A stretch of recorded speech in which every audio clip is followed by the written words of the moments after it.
ধন্যবাদ আজকের ভিডিওতে জয়েন করার জন্য। এই ভিডিওতে আমরা দেখব এরর হ্যান্ডলিং এবং এক্সেপশনস। তো চলুন এদের সাথে একটু পরিচয় হয়নি।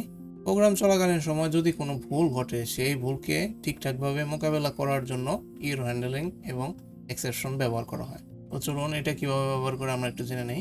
প্রায় ব্লকের ভিতরে সেই কোড লেখা হয় যে কোডের ভুল হওয়ার সম্ভাবনা থাকে। এক্সেপ্ট ব্লকে ভুল ধরা পড়লে কি করবে সেটা ঠিক করা হয়। তো চলুন একটু কোড দেখে নেই। এখানে যে কোডটা আপনারা দেখতে পাচ্ছেন, এটাই হলো আপনার একটা এরর হ্যান্ডলিং এর কোড। এখানে দেখেন আপনার ট্রাই একটা ব্লক আছে আর এক্সেপ্ট একটা ব্লক আছে। ট্রাই ব্লকের ভিতরে দেখেন আপনার একটা ভেরিয়েবল আছে a=1।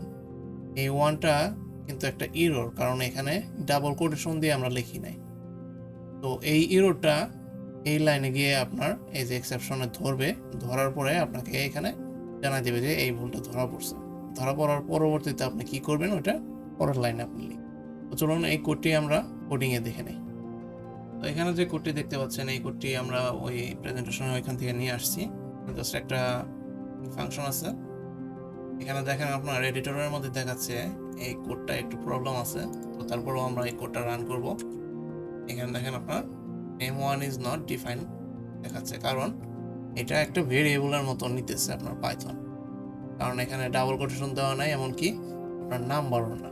এখানে কি হচ্ছে, এখানে যখন এরর দেখাচ্ছে তখন এই লাইনটায় আপনার চলে যাচ্ছে এই প্রিন্ট বাদ দিয়ে।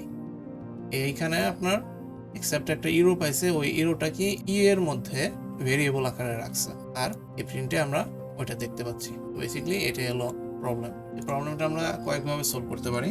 ডাবল কোটেশন দিয়ে দিলে দেখেন আপনার 1 চলে এসেছে, অথবা আমরা ডাইরেক্ট 1 একটা ভেরিয়েবল দিয়ে দিতে পারি, 1 চলে এসেছে। এইভাবে আপনার এরর হ্যান্ডলিং করা হয়। ধন্যবাদ এই পর্যন্ত থাকার জন্য। পরবর্তী ভিডিওতে আমরা দেখব ইউজার ইনপুট অ্যান্ড ইন্টারাকশন।